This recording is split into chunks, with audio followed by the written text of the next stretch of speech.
Good afternoon. Good afternoon. This is Joe Sonona of Sonona Speaks Seminars, and welcome to Coffee Talk with the Listing Pros in Real Estate. And my guest this week is Juan Barraneche of the Gold Bar team at eXp Realty. Hello, Juan. How are you? Joe, doing excellent. Thank you so much for having me.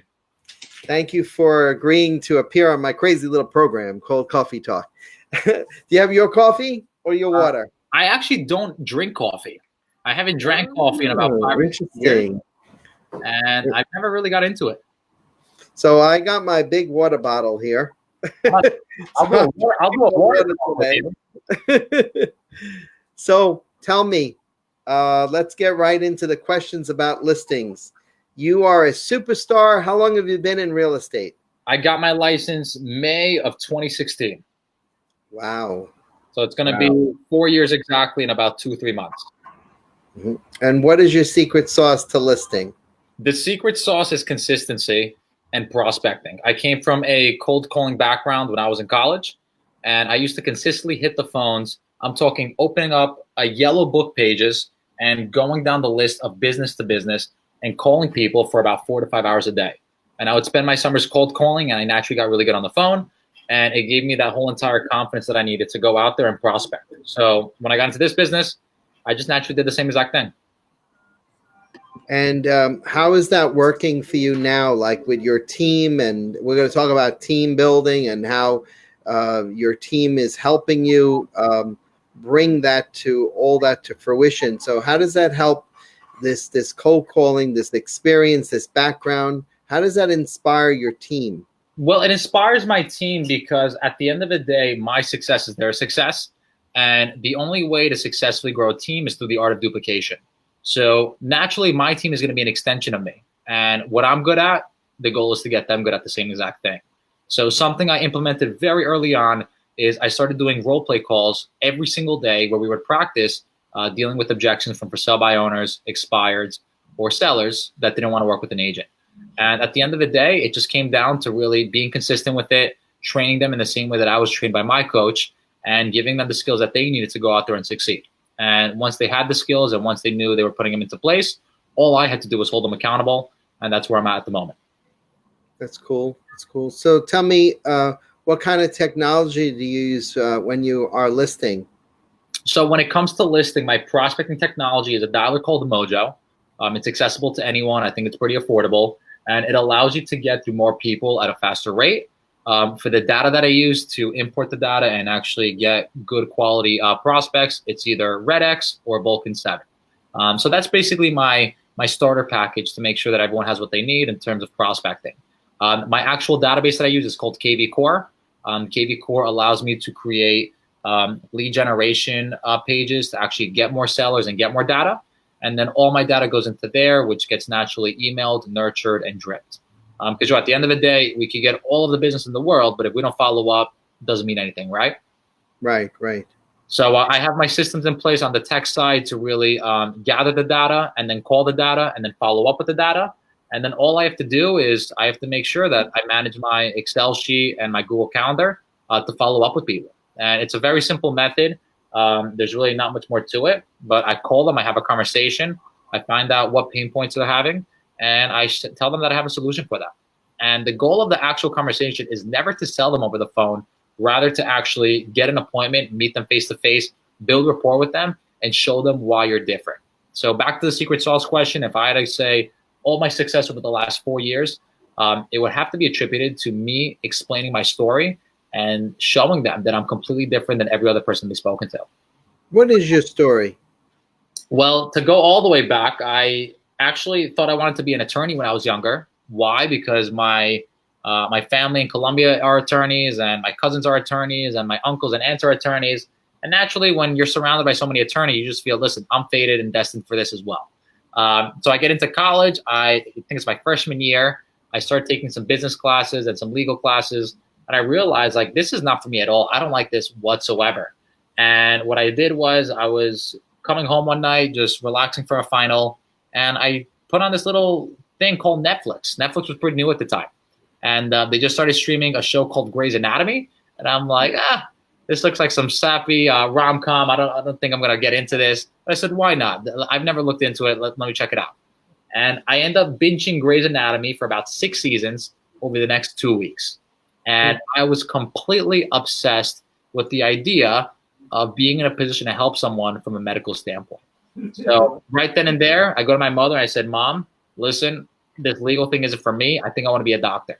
And my mother's a doctor herself, so she just had this face of glory. Oh, Juan, you're enlightened. You finally see it. You're going to be a doctor just like me. I can't wait for this. Whatever you have to do, you and my father's, my father at the time, support you. And what ends up happening is I put in an application to transfer from Queens College, which is in Queens, to go out to Stony Brook, because Stony Brook at the time had one of the best science schools in the state. So I went ahead and did that. And I got my grades up. I took every single reference letter and referral that I could get, and I sent in the application. And lo and behold, 6 months later, I was starting out at Stony.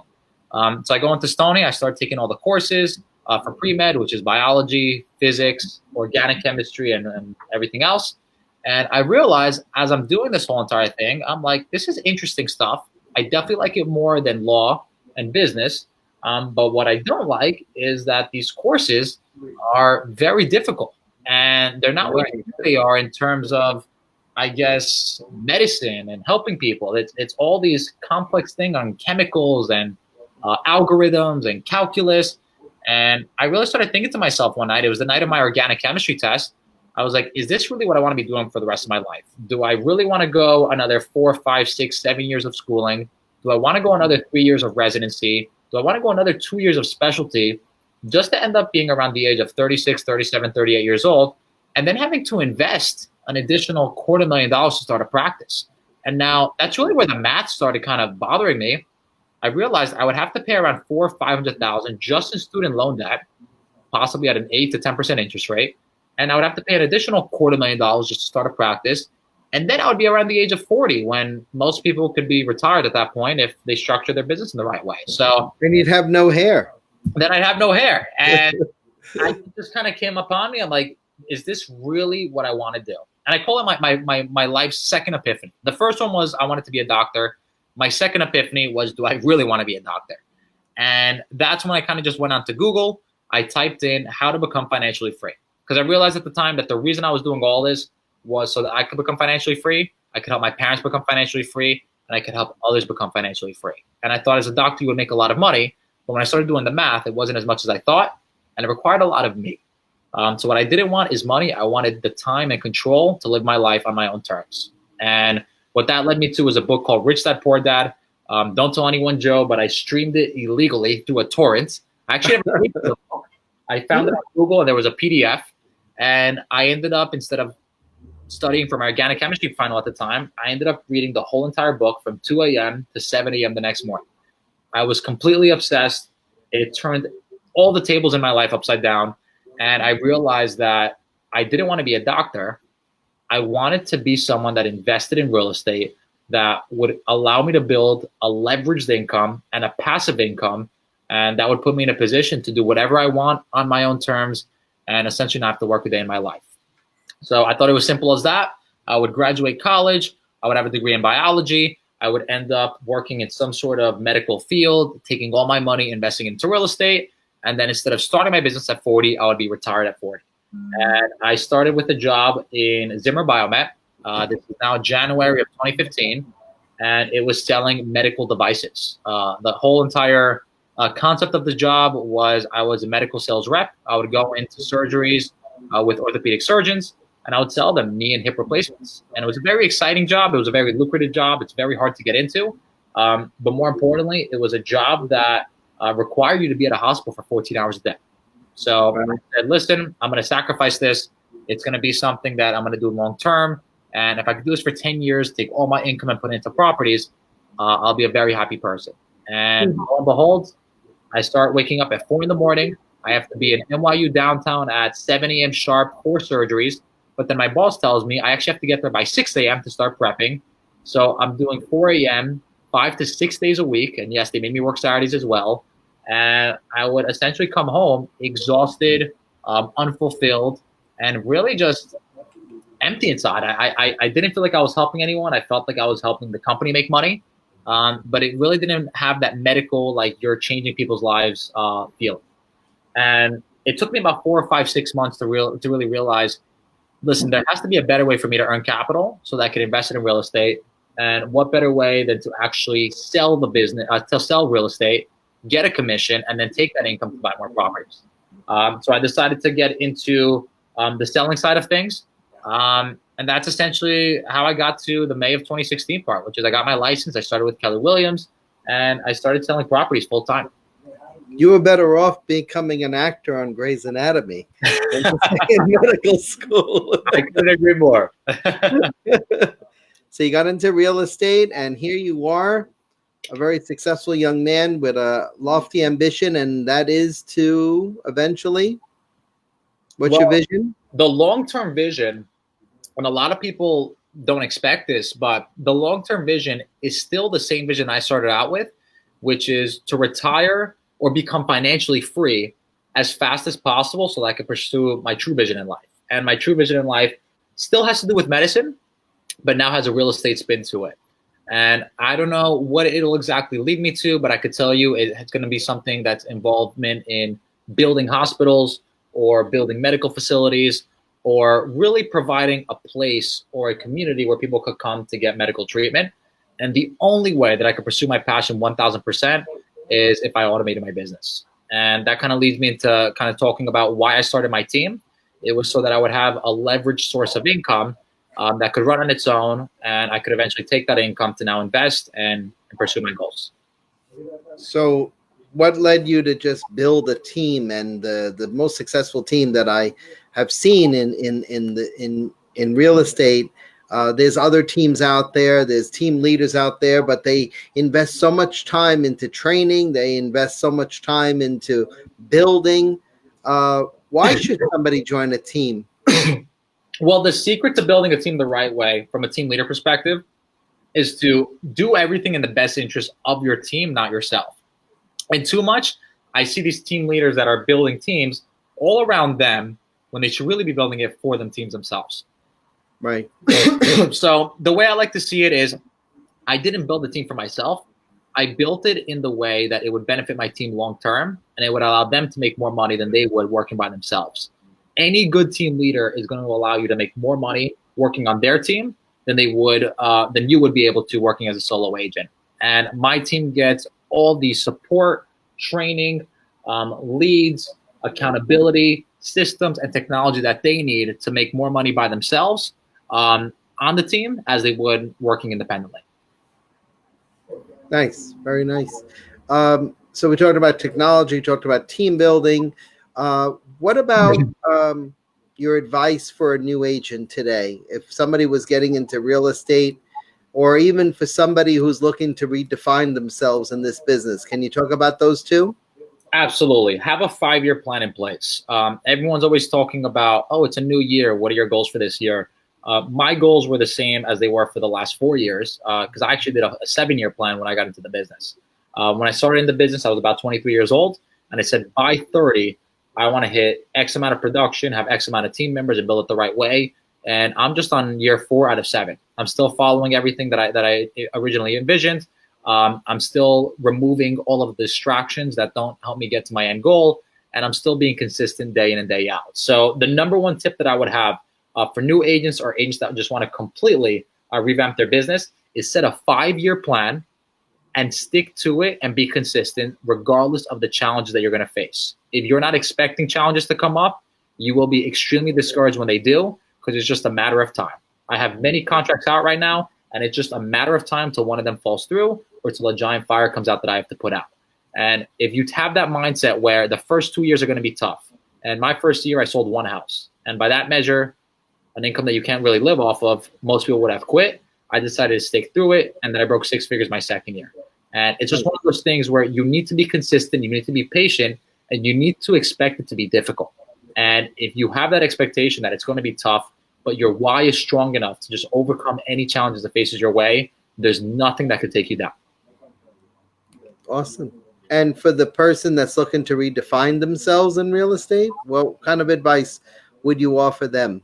being that you're around them and you know the players around you and you see day to day the people that you have to interact with and your colleagues in the business, what would you give as far as redefining that person? That's a great Right. question. I would say in terms of redefining people that are already established is get more clear about your end goal. There's too many people selling houses just for the sake of it. They see it as an income, they see it as a job, they see it as a day to day. And when you ask people what their goals are, they usually know what their goals are for the next 12 months, but they have no exit strategy.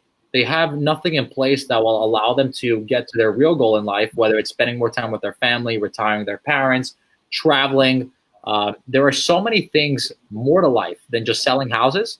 And selling houses is great. You're really changing the community. You're helping as many people out as possible. But it's important to really just stay in line with your why. And I would say in order to revamp yourself, you need to get serious on your why and find out what it actually is. And then just reprogram all of your goals and all of your actions towards getting there as soon as possible. Because life is very short. And there's a little joke that I heard from another real estate agent is, when's the last time you've been to a realtor retirement party? Right. And I said, I don't really know. I guess never. And they're like, yeah, well, you're right. It's because the realtor retirement party is at their funeral. And it's kind of a joke, but it's kind of not true at the same time. There's too many realtors that I see continuing to just go through the motions, not be able to get off the hamster wheel, and not have any exit strategy in place. And I think one of the best exit strategies there is to create a leveraged form of income, for example, through investing in real estate. So really get serious about your goals, really reprogram yourself to take the proper actions and cut out everything in your life that isn't helping you get there, and set a long-term goal that allows you to accomplish your purpose in life and help as many people as possible. Let's talk about your past accomplishments. You were the president of the National Association for Hispanic Real Estate Professionals. You were awarded top 20 under 40 for YPN. And a lot of the guests I've had here on the show have been a lot of YPNers, not by choice or by merely by accident, that all of you are very successful young entrepreneurs and that you're in the Young Professionals Network at the Long Island Board of Realtors. So it's certainly a kudos to see so many leaders, so many great leaders coming up in the YPN and in the Long Island Board of Realtors. So from your standpoint, all these little these organizations that you've been president and now you're a director of the YPN, how is real estate, or how has real estate prepared you for those leadership roles, or how has those leadership roles prepared you for real estate? Because when you're dealing with customers or clients, whether they're selling, whether they're buying, in this case, listing, because you're a listing pro, how does leadership prepare you to become a great lister? Leadership is one of the most important skills that I've had to learn throughout the years, because when it comes to servicing clients and just dealing with people in general, you have to have all these leadership traits and characteristics that allow you to help as many people as possible. One of them is patience. What I realized is there's a lot of people in this business that don't have the patience to either deal with people or put in the work to see the results. And if you're not a patient individual, it's going to be a very tough, long ride for you, because you're just expecting the outcome right away. Every single time that we go to list properties, we could be prospecting for 2 to 3 months, but we're probably not going to get paid until 6, 9 months down the line. So patience is key, and really understanding that is important. The other leadership quality, which I've gained through serving on different boards and being a part of different organizations, especially LIBOR, which I think has some of the best tools and systems in place for training young leaders, I've noticed is really just the art of learning how to hear and listen to others. There's a nice little analogy I like to use. It's called love. And when you love someone, not in a romantic way, but from an understanding way, you're doing 4 things. Number 1 is you're listening to them. You're actually hearing them out and hearing their concerns. Number 2, you're observing them. You're observing how they feel about certain subjects or different challenges. Number 3 is V, which is value. You're giving them value in the form of a solution, and our solution would be to help them sell their house. And number 4 actually is empathy. You're really being empathetic towards the person, and you're understanding what they're going through. Every time I go on a listing appointment, I take these leadership qualities that I've developed and I use them to build rapport with the client. I make them understand that I'm there in their corner and I have their best interest in mind. And I use everything that I can to really earn trust. And when someone trusts you, doesn't matter what you do, they're willing to listen to you and act as if you are the expert in the room. And it's going to make it a lot easier for you to get more listings. Now, I know that when I started this program, Coffee Talk, it was centered around the fiduciary duties of a real estate agent. And it still is one of the most important topics of this program, where we deal with the public and our fiduciary duties of obedience, loyalty, disclosure, confidentiality, accountability, reasonable care. That plays a lot into our business. What would you say? I know all of them are important, but what would you say is the most important in your business, and what do you focus on? What were the I should know them. You want to give them out to me, and I'll pick the one that I obedience, loyalty, disclosure, confidentiality, accountability, and reasonable care. What I would say for listing purposes. Well, they're all important, right? They're all important. But what does Juan Barraneche focus on a listing when it comes to the fiduciary duties? What stands out in your mind that has to, without a doubt, it, and it's something you live by every day? This is your mantra when it comes to listing a piece of property. So when it comes to listing a piece of property or just lead generation in total, I think out of all those, accountability really stands out. There's too many agents that are not holding themselves accountable, and they're either blaming the market or their environment or the world for them not having more listings. At the end of the day, we are 1,000% responsible for every single one of our actions, and actions lead to results. So if we want to change the results, we need to change our actions, not from the world, but from within. And accountability to me is very key because I wake up every single day and I practice role playing. I practice actually handling the objections that I know I'm going to expect when I go to a listing appointment. Then I follow by actually prospecting. I prospect 2 to 3 hours a day, whether it's through seller clients or through buyer clients, whatever it may be. I hold myself accountable to make sure that I make those calls. And then when it comes to actually following up with the prospect and getting face-to-face with them with an appointment, there's nothing worse than you making an appointment and then having to reschedule because you didn't hold yourself accountable. So accountability is probably one of the cornerstones when it comes to having a successful listing business. And if you hold yourself accountable every day, or even have a mentor or a coach holding you accountable, it's only going to allow you to have that much more success.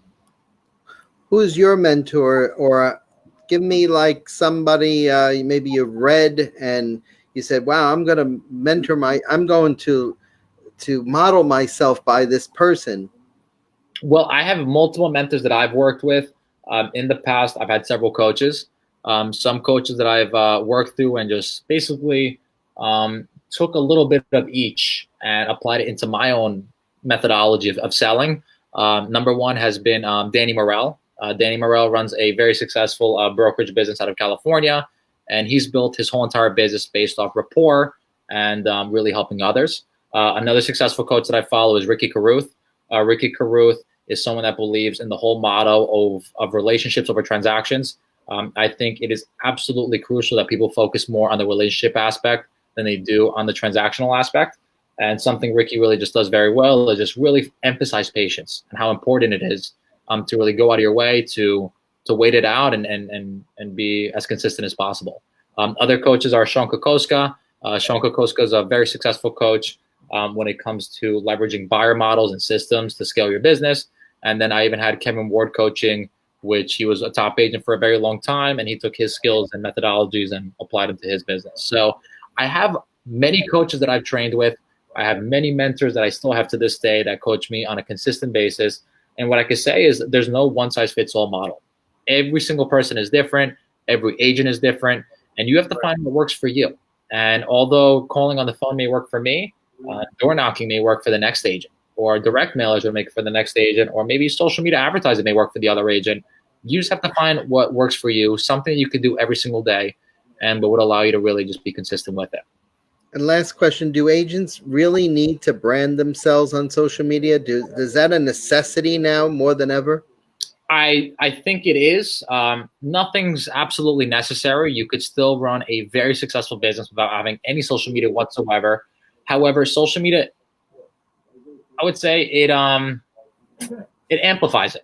So if you're selling 50 to 100 homes a year, which is very, very impressive, I think you could sell 150 homes if you just actually put yourself on social media, shared some tips, gave some more valuable insight, and put yourself out there. So I'll put it this way. It's not necessary, but it could only help you. Okay. Last minute comments on what an agent needs to know in the listings that we go out there and get every day? Well, I'll direct it towards new agents and agents that aren't getting a consistent, steady amount of listings. If you are not getting a consistent amount of listings, it doesn't necessarily mean that you're doing the wrong thing. It most likely means that you're probably not doing enough of the right thing. And if you're calling every single day, and if you're door knocking every day, and if you're sending mailers every day, and you're networking every day, and you feel that, listen, you tried it for 2 weeks and it's not working, it's probably not that you're doing the wrong method. It's just probably you haven't waited long enough to see the result. So if you're calling for 1 hour a day, double it. If you're door knocking 50 houses a day, double it. And if after doubling it or tripling it for 3 times and you being consistent for 3 months, you're not seeing any results whatsoever, then light bulb, you're probably doing the wrong thing. But I never hear of agents that call 2 to 3 hours daily, 5 days a week, and consistently work on their scripts, tell me that they don't have enough listings. So there you go. I've seen those types of agents, and I know those types of agents, and they work like workaholics pretty much the most of the time. So they are consistent, and they bring in a consistent amount of business.